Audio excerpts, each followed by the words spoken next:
Hi, Jennifer here. Welcome to Crafting in Carrollville.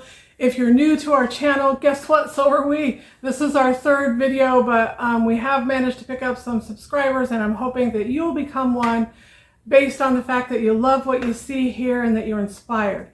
That's what we're here to do. So I promised you last week that I would show you how we finished up that sunflower guitar. Here it is. I just want to show you that we added some jute string to the headstock. We also added a tag. I added some graphics along the fretboard here, and I also added some musical notes because obviously this guitar had a life in music once upon a time. Now it's strictly an art piece. So stick around to see how we do the cherry blossom one. I also wanted to ask you to come over to our social media platforms. We do Facebook and Instagram, where we're known as the Barnyard Boutique.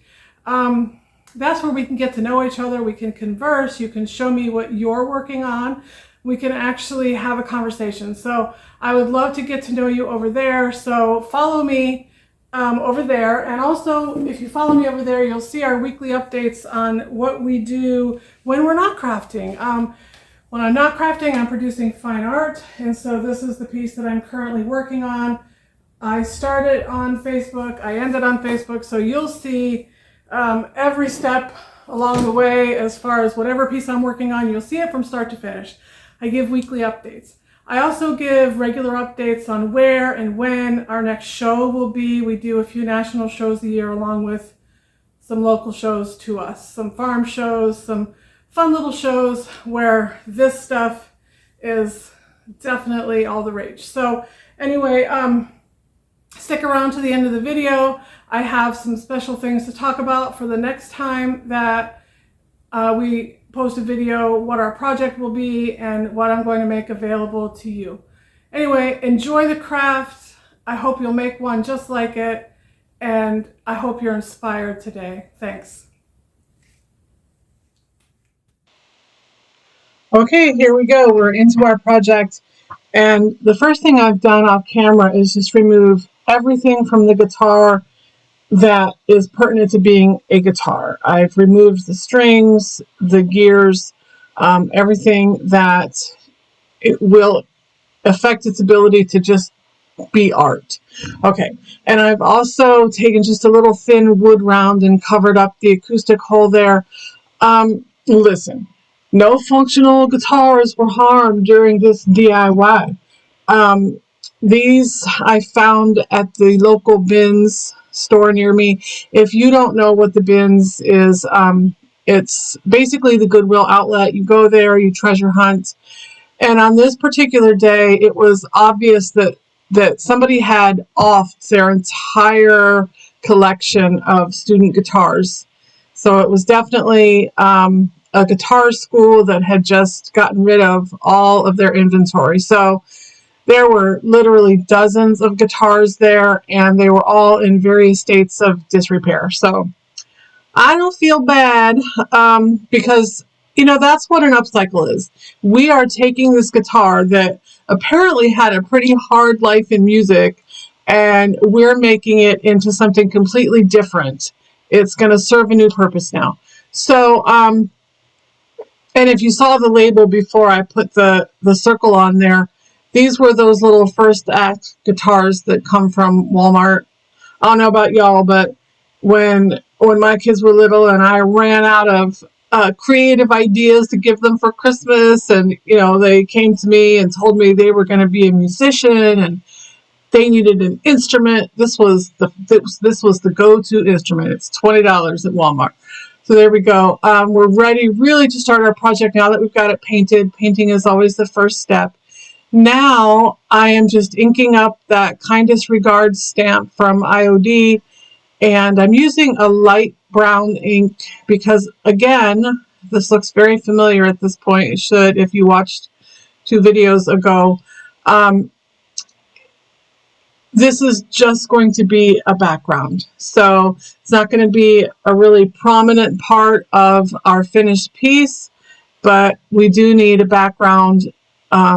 This is just the anchor here. So I've inked it up. Now I've applied it to my guitar, and you're going to see it's not a perfect transfer, but I'm not super worried about it because a lot of this is going to be covered by the main part of our work here. So, and I'm going to come back in and paint over that circle that I glued on there because something else is going to go on there.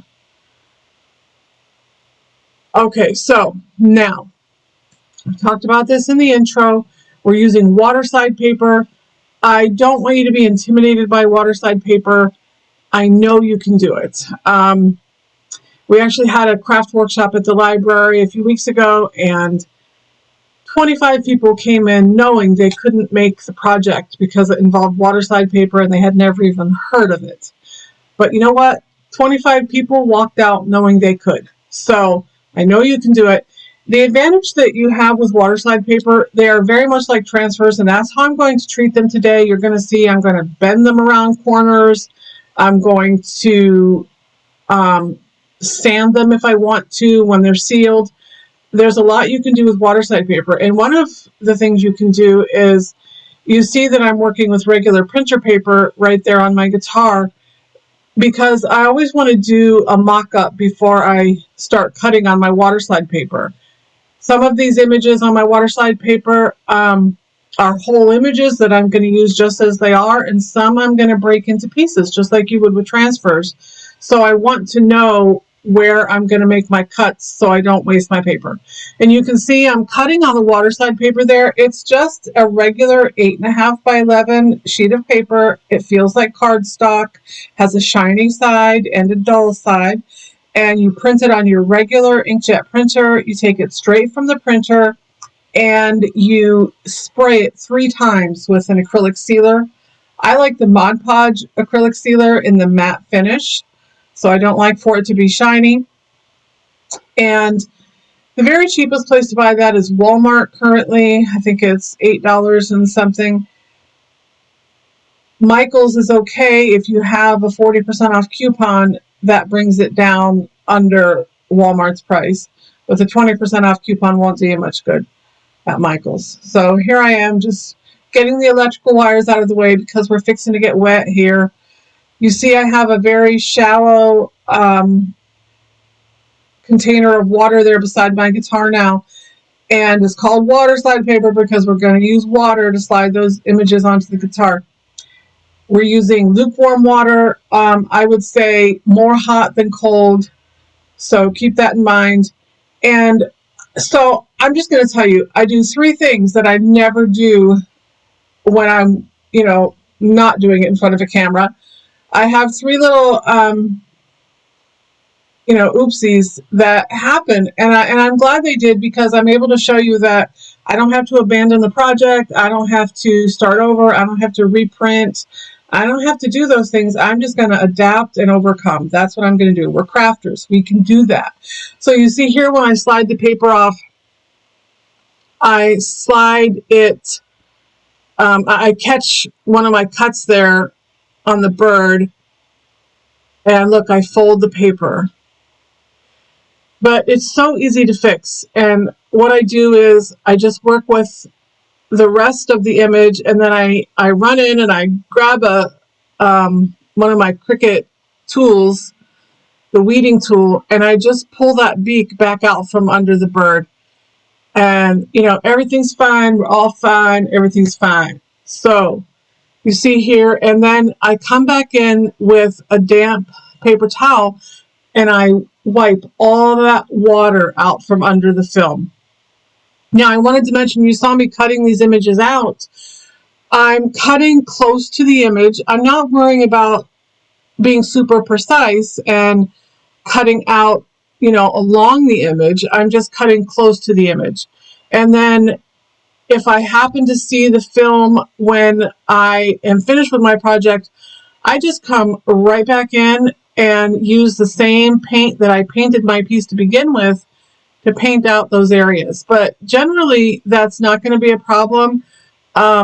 It's not. It sort of disappears. If it is, that's a great way to fix it, is by using your original paints. Or, again, you're going to seal this when you're finished. You're going to seal the water paper again with the acrylic sealer. And that's going to take out any of that shine from the film, the carrier. No, it's not the carrier film. It's the film that the actual image is printed on. So you're going to see me here make some mistakes, and I'm glad that they happened in three different things, so we can address those things and just help you move on. If Waterslide paper is something you want to try, try small pieces first. This is a rather large piece. This is a bigger project, and I've been doing this for a while, and you can see, even though I've been doing it for a while, I messed up.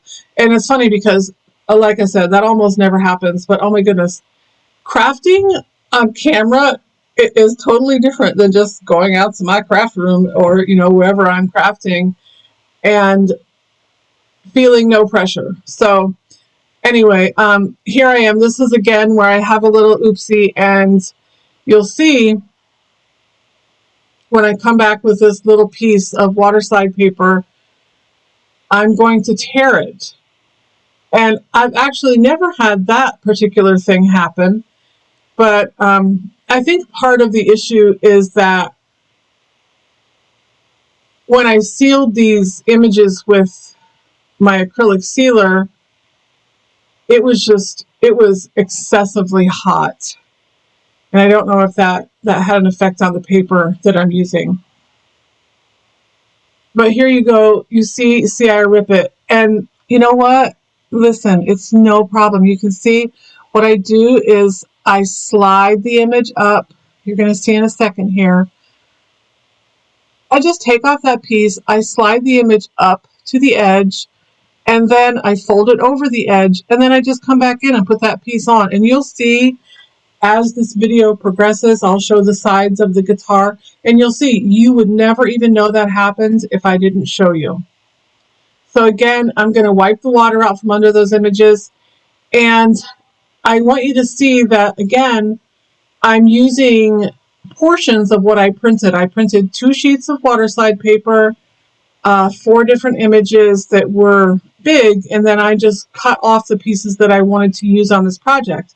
I'm saving those scraps just like you would with a transfer, and you'll see later, or I showed you, I guess, at the beginning of this video, in my magic time machine, that I made that tag for the sunflower guitar, and I just used little tiny scraps of pieces that I had previously cut for that tag. So here we go, and this is my third mistake. You see how the branch is stretching as I pull? It's not supposed to do that, and that means that I really didn't get enough sealer on that part of the image. But again, I just work with it, and look, it just conformed right back to its original shape. I work the water out from under it again with a damp paper towel. And you can see I'm treating these very much like transfers in the way that I'm bending them around my guitar. And then I'm just making sure that the fit is tight and everything has good adhesion. I'm pushing the water out. I love the fact that literally, I think the main advantage to using Waterslide paper is that you can use absolutely any image. And so for me, I talk about this a lot. I use my own artwork, and Waterslide paper allows me to create shelf sitters. I use G-clay prints in frames, but if I'm selling shelf sitters or perpetual calendars or cutting boards, whatever it is that I'm using my original artwork for, after I have it scanned, I can print it on Waterslide paper, and I can make 20 or 30 of these items in just a few hours in my workshop. So you can see I'm just still working with little scraps of my Waterslide, and I'm pushing the water out from behind the image. That's what I'm doing. Okay, now now I'm making a mess, and if you know me, well, that's my real talent right here. You're going to see it. So I've already started to make some molds at this point, and for some reason I'm making them one at a time. And I decide that that's not really the best course of action here. So eventually here I'm going to fill up the entire mold with clay, and I'm going to find a better way to get these done. Okay, so you're going to see in the corner of my video eventually that I have a pile of castings in resin, because I had originally decided I was going to use resin on this project. And then I love resin. I love it for the ease of use, especially in this particular mold. You know, resin was easier. But I love the organic look that clay makes. If you notice, if you compare side by side a clay casting and a resin casting, the clay casting is softer, not just, you know, tactically softer, like softer to the touch. It looks softer. The corners are softer. It just has a more organic and natural look. And I really wanted that for this project. The girl that ordered this particular guitar loves nature and florals and birds, and so this is like a compilation of all the things that she loves. And so I'm going to play into that. I'm really going to lean into that for her, and so I figured clay is really the better way to go. And if you'll notice off to the side there, I also have another mold up there of borders, and the one that's got the cornstarch in it there is what I'm going to use on the headstock on this guitar. I don't show myself molding it. There's enough footage of this, so basically you know how to do it. You dust your mold with cornstarch so that it releases, and then here I am. I'm just filling the entire mold with clay at this point. I'm treating this stuff like spackle, and I'm just using my big scraper there to scrape off the top and make the backs flat. So that takes me a minute, but like I said, I want to tell you a little bit about my inspiration here, and the fact that I had been looking for guitars to upcycle for quite some time, and I knew that this was a project that I wanted to make eventually, so it was on my list of things to do. And a few months ago, I walked into our bin store, and they literally had boats of these guitars, student guitars, full-size guitars, electric guitars. They had many, many, many guitars. So I picked up 5 or 6, and I was super excited. And I had the cashier weigh one of them individually because I wanted to know exactly what I was paying. Because when you do resale, it's an encouragement to yourself to pay attention to how much you pay for an item, how much time you spend on it, and what you charge for your finished product. So I paid $1.18 for each guitar, and these two have both sold for $80. So, I tell you that to say that if you're a crafter, if you're an upcycler, if you're a DIYer, you have an advantage that you might not know you have.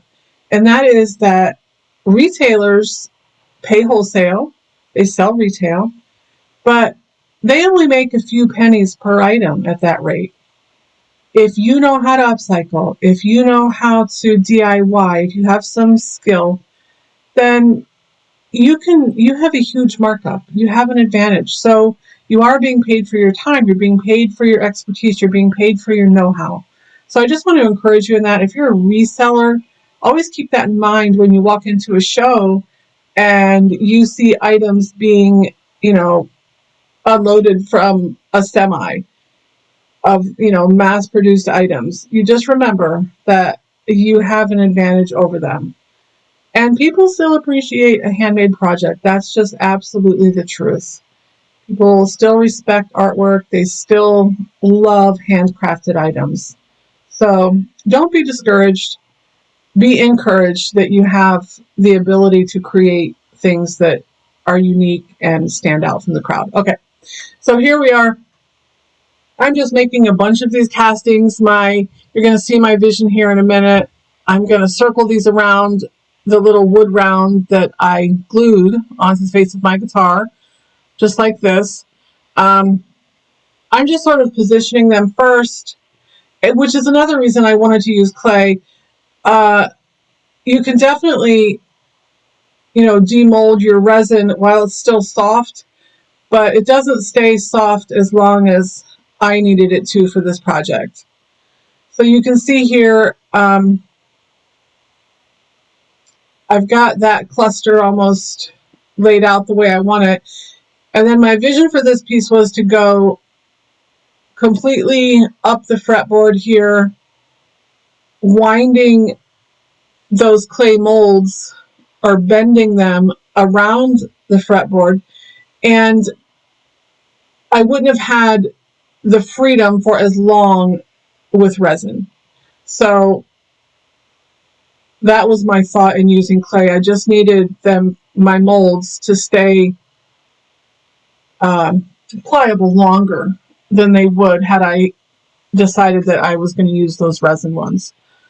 And don't worry, those resin ones will not go to waste. They'll go in my stockpile of pre-made molds and they will be used. So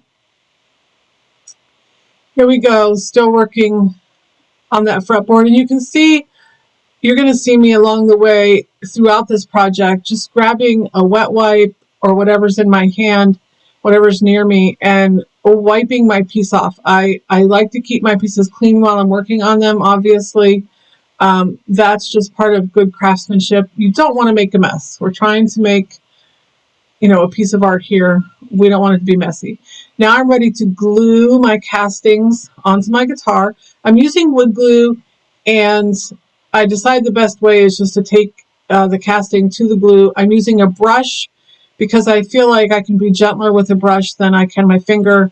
And honestly, I really don't like getting glue all over my fingers. I feel like I pick it off for days. Okay, so here we are. I love the way this piece is coming together at this point. I'm just enamored by the whole thing.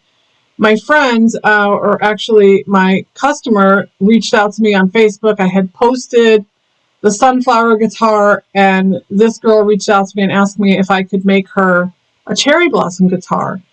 And I was intrigued. I thought, oh my goodness, I think I can do that. So I want to tell you about where I found the graphics. I found the graphics on Creative Fabrica. You're going to hear me talk about Creative Fabrica a lot on this channel because I love their stuff.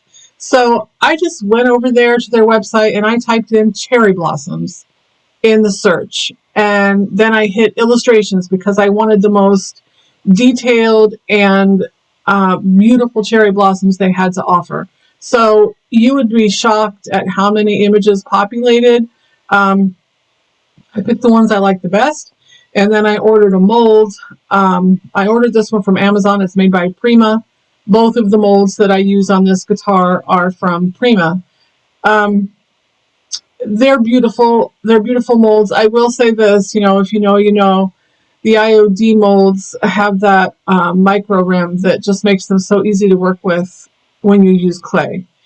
And you can see I was on the struggle bus with these molds because of the lack of that. But I love the way this project is coming together.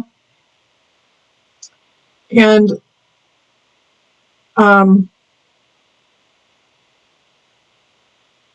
yeah, I love it. So you're going to see, if you go over to Creative Fabrica and you have a project in mind, like I did with cherry blossoms, there's just about nothing that you could type into that search bar and not get results for. So whatever it is, that's where I got the sunflowers that I used on the sunflower guitar as well.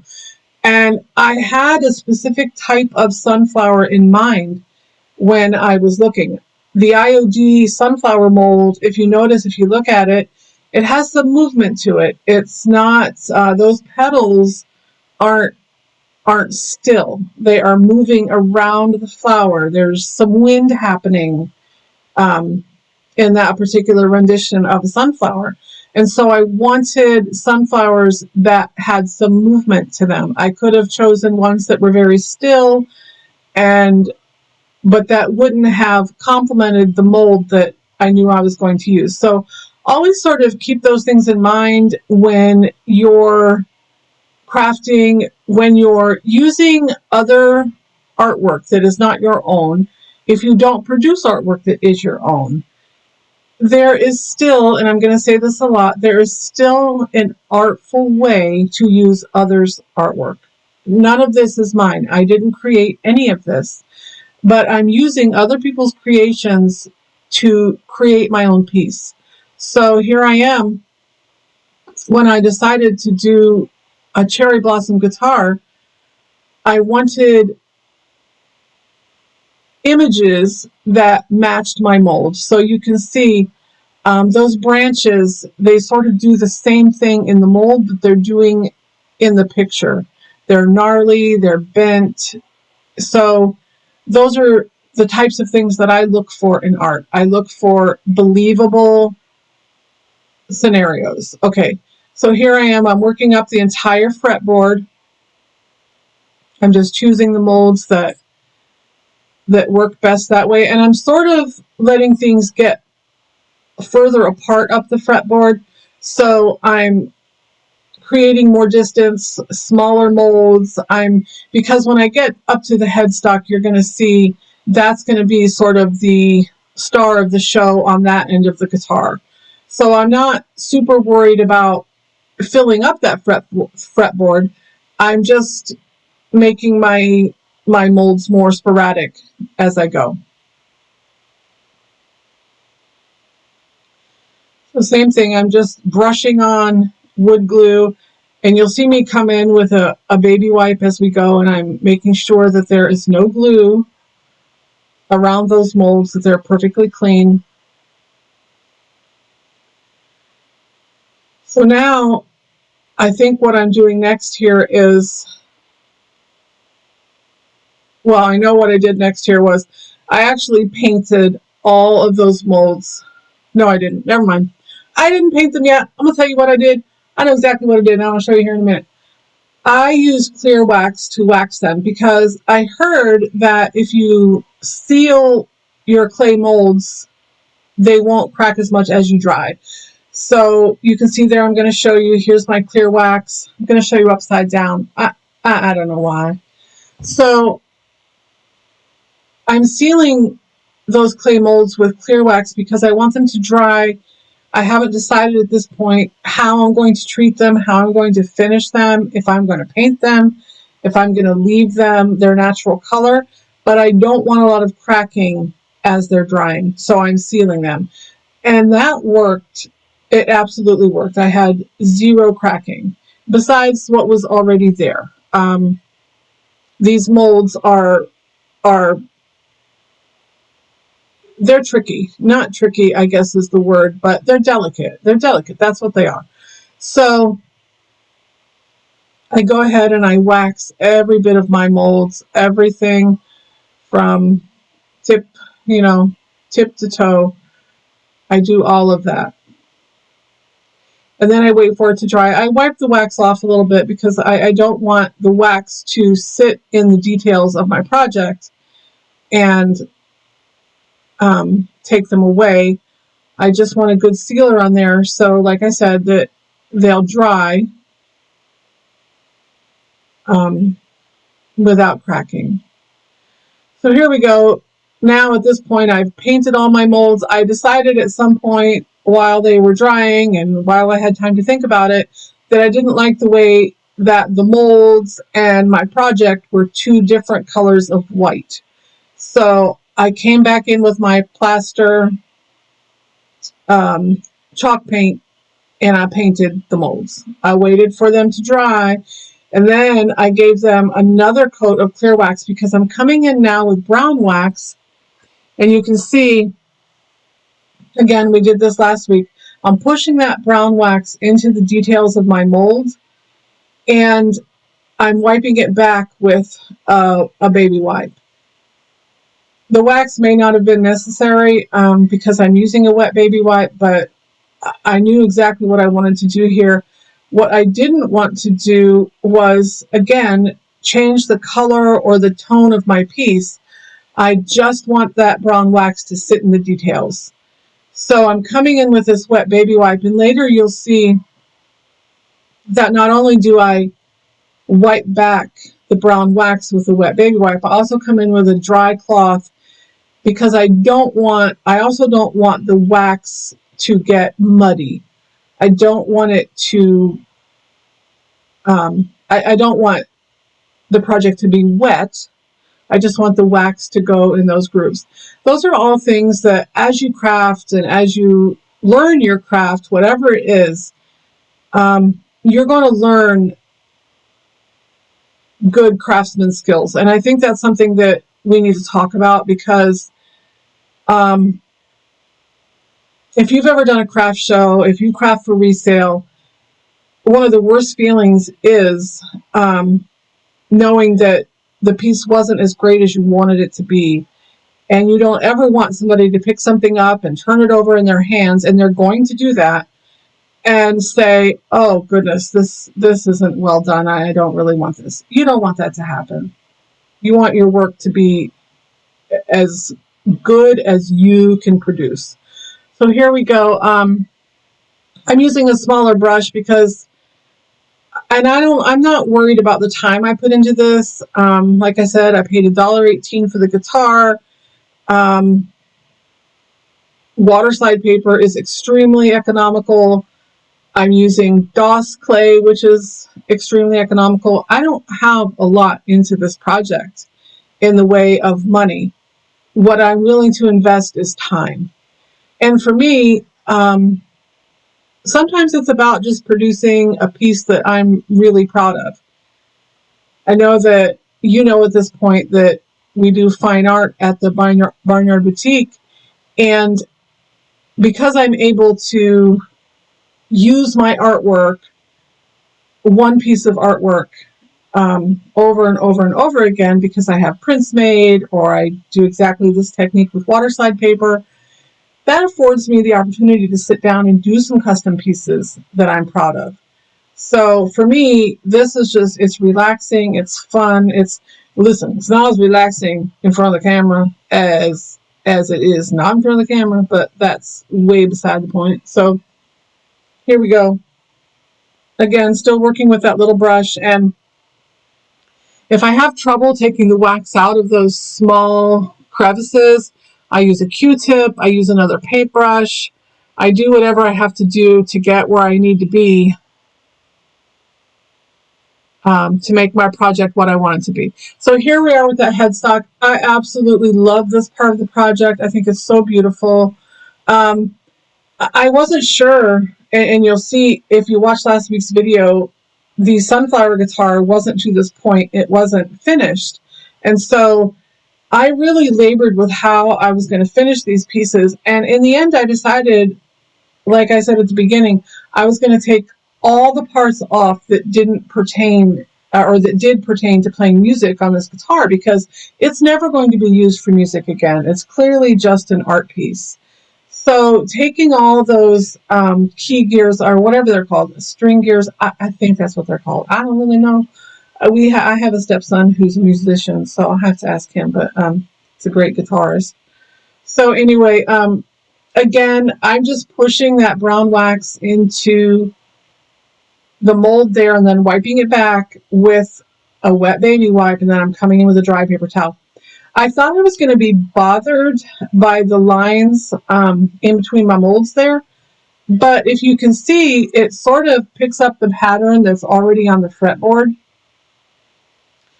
And I really love that, because those are, again, the types of details that I love about artwork. So anyway, this is really the finishing touch on our project. I come back and I, of course, obviously, I go all over the fretboard, working that wax in, taking it off, doing everything that I need to do to complete the project. My final step in the project is to give it a good coat of clear wax and wipe it back.